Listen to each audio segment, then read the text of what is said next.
Hello students, today we are going to read the poem Dover Beach by Matthew Arnold. Matthew Arnold again is a Victorian poet, Victorian period, which starts from 1837 to 1901, and this poem is too representative of this period.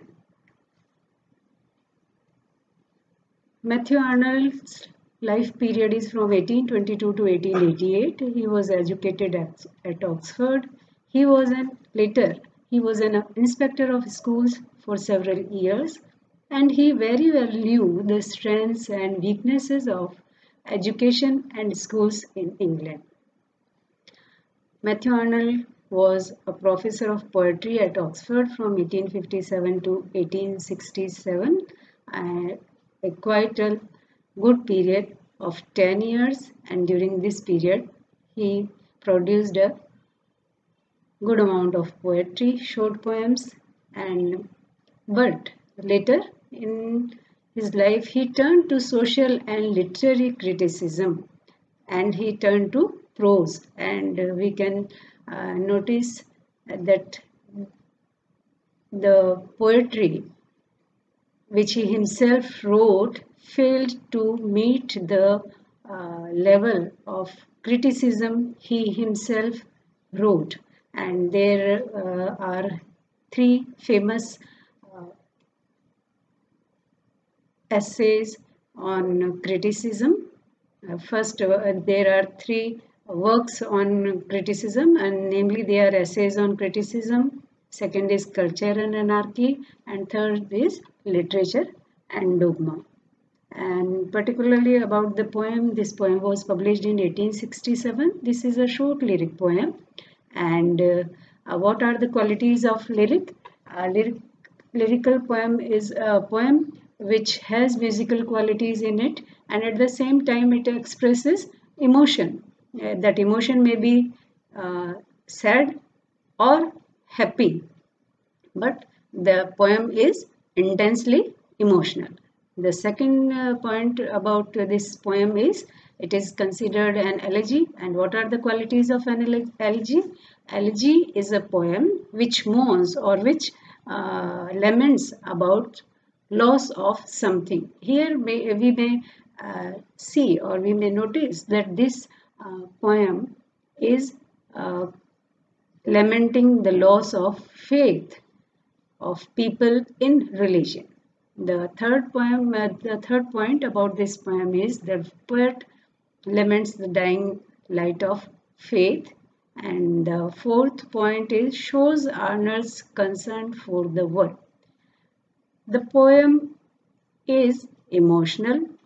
The poem has personal note, but at the same time we are able to notice that Arnold is really concerned about the world, and he has showed or he has expressed this concern in this particular poem. Let us start the poem. The sea is calm tonight. The tide is full. The moon lies fair upon the straits. On the French coast, the light gleams and is gone. The cliffs of England stand glimmering and vast out in the tranquil bay. The sea is calm tonight. So, with the opening line, what does the opening line state? That the sea is calm tonight. So, there is no confusion or there is no disturbance in the sea. The tide is full. The moon lies fair, and the moon is clear upon the straits. What is a strait? Strait is a narrow channel connecting two areas of sea, and we are able to understand that the poet Arnold is standing on the shore or sea coast of England, and he is able to see the French coast, where the light gleams and is gone, and we can say that there is he is noticing the light of the light tower which revolves, and once there is light, and when it goes towards the other end there is dark. The cliffs of England stand glimmering and vast out in the tranquil bay. The bay is peaceful. The bay is peaceful. There is not disturbance in the water. So the poem starts at a peaceful note. Come to the window, sweet is the night air. Only from the long line of spray where the sea meets the moon-blanched land. Listen, you hear the grating roar of pebbles which the waves draw back and fling. And if we go to the background of this poem, we come to know that this poem was written when he was on a sea travel with his wife, and now we can see that he is calling his wife, come to the window, sweet is the night air. That scene or the scenery around or the view around him is so beautiful or so attractive that he is calling his wife that come and enjoy this. Only from the long line of spray where the sea meets the moon-blanched land, listen. And here he is telling. Otherwise, in the previous lines, we have seen that the sea has been depicted as being calm. But here he is saying, listen. Listen is, there is some kind of sound. And what sound he is telling about? You hear the grating roar of pebbles. So, the poem started on a peaceful note. But here he is telling about this sound of the pebbles which looks to him or appears to him like a roar, which is contrasting with the opening lines. So he says, listen, you hear the grating roar of pebbles which the waves draw back and fling at their return up the high strand, begin and cease, and then begin with tremulous cadence, slow, and bring the eternal note of sadness in. So, the poem started on a beautiful note and a peaceful note. But here, after 4-5 lines, Arnold is saying that this grating of the pebbles, when the water is retreating back or when the waves are receding from the seashore, they are flinging the pebbles which the waves draw back and fling at their return up the high strand. What is strand? Strand is the shoreline. Begin and cease and then again begin, and begin and cease and then again begin. About what the poet is referring here? He is referring about the sea waves. And sea waves, when they are going or when they are retreating, he is considering them as tremulous cadence. Tremulous is they are going with tremble. Cadence is the high and low pitch in voice. So when they are going, they are as if they are trembling and retreating and bring the eternal note of sadness in.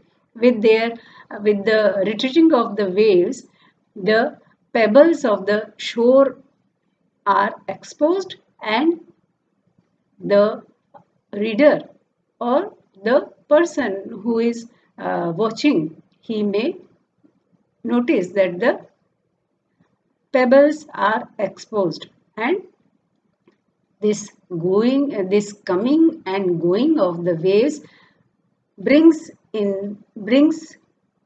sadness in the person who is looking at these waves. So here the grating roar of pebbles is metaphor. Then begin and cease and then again begin. Here we may notice the lyrical quality in this particular line. And next he says, Sophocles long ago heard it on the Aegean, and it brought into his mind the turbid ebb and flow of human misery. We find also in the sound a thought, hearing it by this distant northern sea. Now we can notice that he has completely switched on a serious note, and he says Sophocles long ago heard it on the Aegean. Aegean is Sophocles is the great Greek dramatist of 5th century BC, and Aegean is a Greek sea, and there Sophocles heard this same sound of waves coming and going back. And Sophocles has written in a play that this ebb and flow, this coming and going of waves has brought in his mind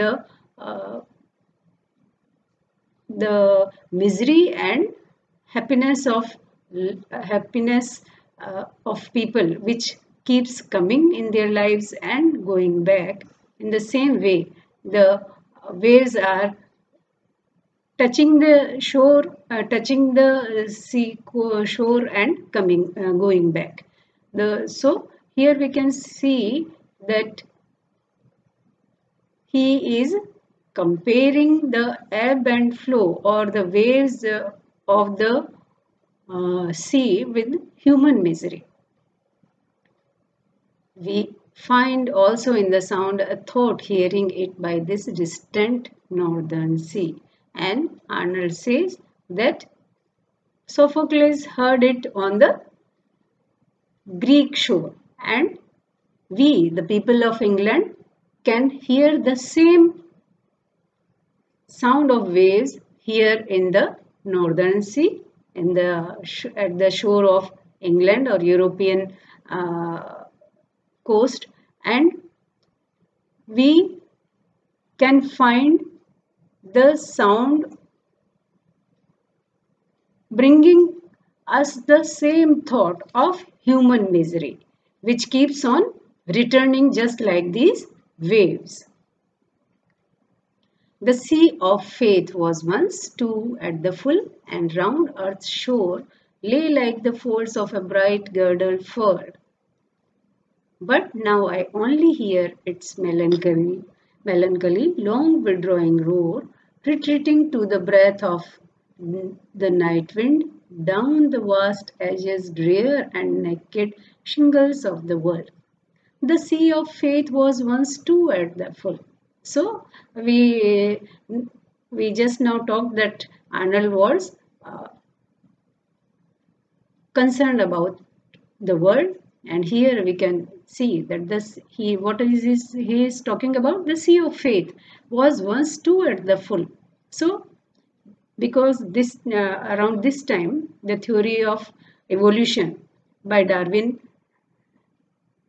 came, and with this people started questioning the religion, and Arnold is saying that Arnold is saying about the past when people had blind faith in the religion and they never questioned the religion. So he is saying that sea of faith was once too at the full. So people were not questioning anything. They were blindly following the religion, and at the same time there was peace in the society. But when this development or progress came in science, and with it came the confusion or discontent in the society. And what is he saying? He says that round the earth's shore lay like the folds of a bright girdle fur. So there is the figure of speech of simile, and he is comparing the sea of faith with girdle. Girdle, which is a ornament worn at the waist, and Arnold says that it protected the humanity like a girdle. But now I only hear its melancholy, long withdrawing roar.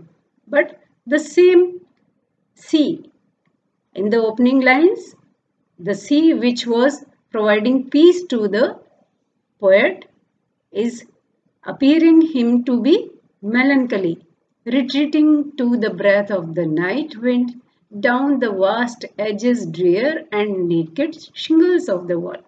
And now this sea is melancholy, it is sad, it is gloomy, and again see there is the sound of the waves is described as roar.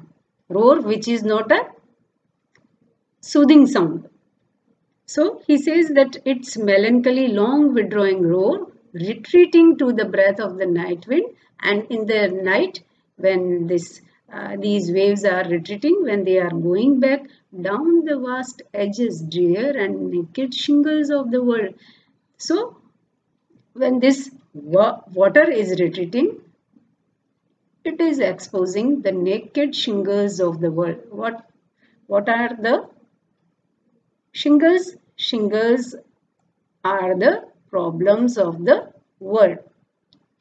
And in literal meaning, they are pebbles. When the water of the waves retreat, they leave behind the waves leave behind them the pebbles. And here Arnold is trying to convey that the faith of the people, when it is lowering, the problems or the confusion of the society is exposed. Oh love, let us be true to one another, for the world which seems to lie before us like land of dreams, so various, so beautiful, so new, hath really neither joy nor love, nor light, nor certitude, nor peace, nor help for pain. And he says, oh love, let us be true. So people are losing their faith in the religion. So the way out Arnold is presenting to the readers is, let us be true to one another. There should be harmony in the, or there should be harmony among people. For the world which seems to lie before us like a land of dreams, so various, so beautiful, so new, hath really neither joy nor love nor light nor certitude nor peace nor help for pain. And why Arnold is saying that let us be true to one another? Because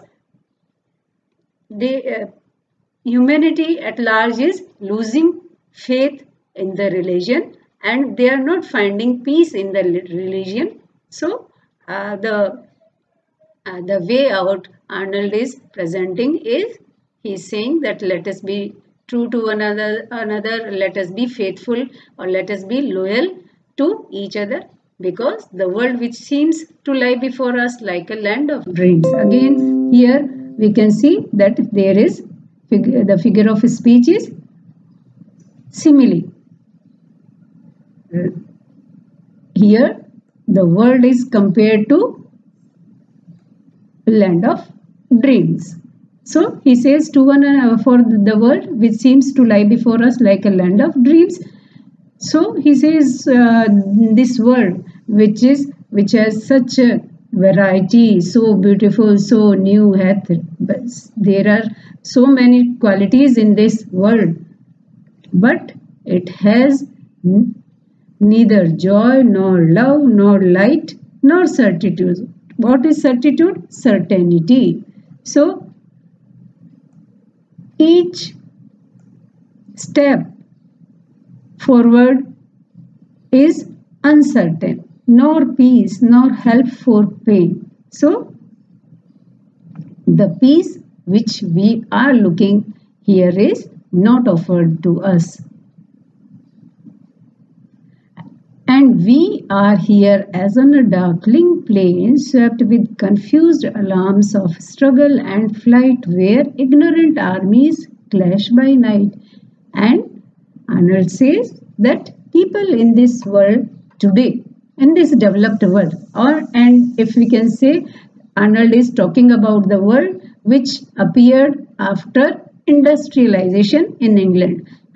We know that England is the first country which had the benefits or which enjoyed the benefits of industrialization, but at the same time the side effects of industrializations were very clear in England.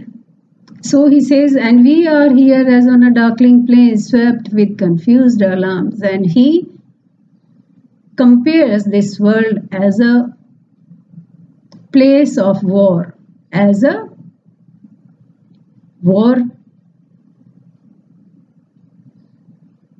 a place where war is taking place. And he says that all people here are fighting among each other. And how they are behaving? They are behaving like confused army, swept with confused alarms of struggle and flight, where ignorant armies clash by night.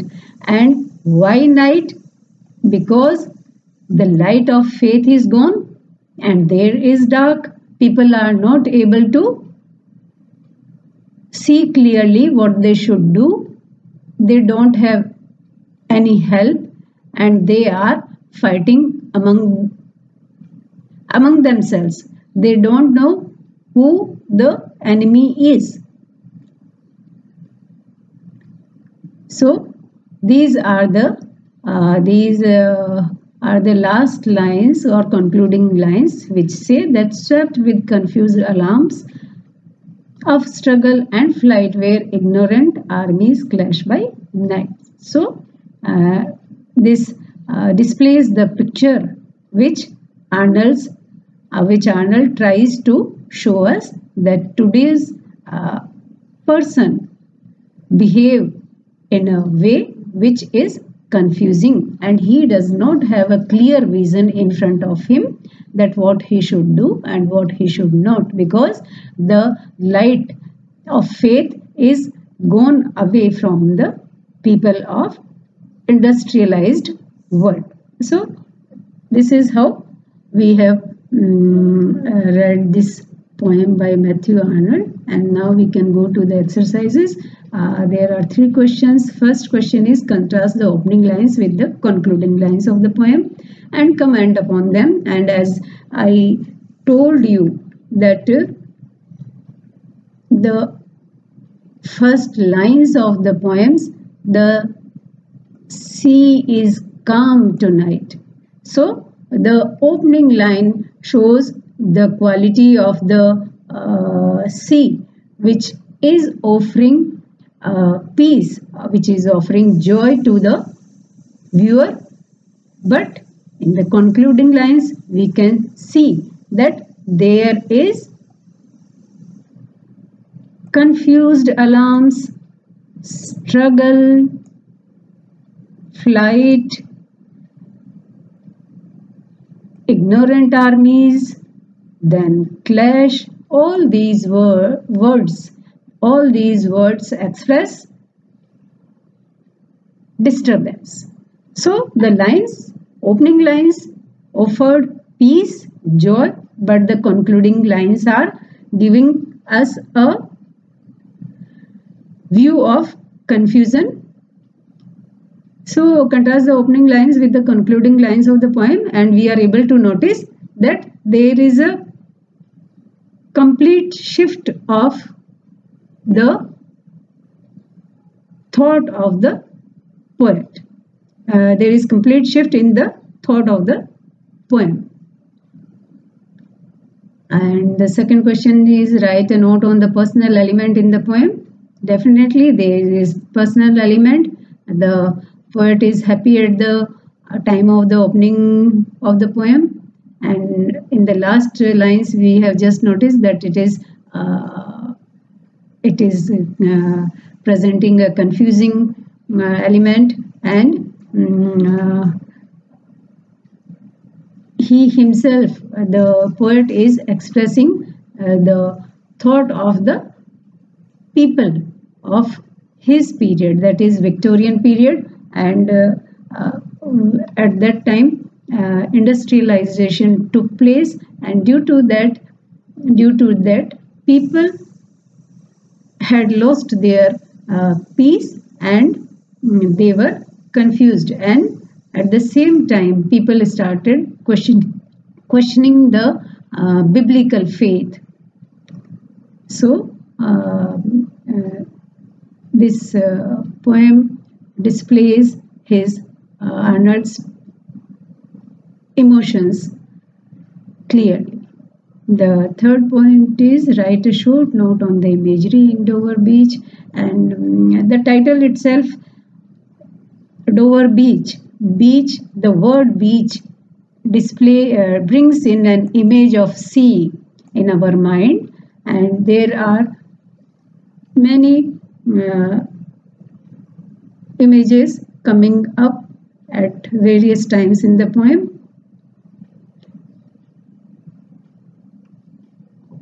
In the first three lines, there is the moon lies fair upon the straits, the tide is full, and we are able to imagine in our mind that the moon is full and the sea or the water of the sea is quite calm and there is light. And then here again when he says the pebbles which draw the waves which draw back and fling at their return up the high strand begin and cease and then again begin. This brings in our mind the view of the waves coming to the shore and then going back. Then there is the imagery of girdle. Girdle, which is worn by ladies on their waist, is compared to the sea coast. Since the girdle is round in appearance and it encircles the waist in the same way, the sea encircles land, and it, in fact, in Arnold's view, it protects our land. So here we can say that the sea is the sea of faith in God. So we have discussed these three questions, and like this, there are figures of speech of simile, and there is metaphor, and there are examples of metaphor also, and this is a elegiac poem which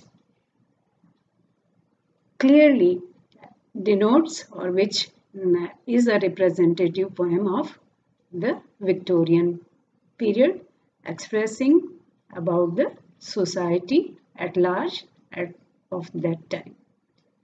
Thank you.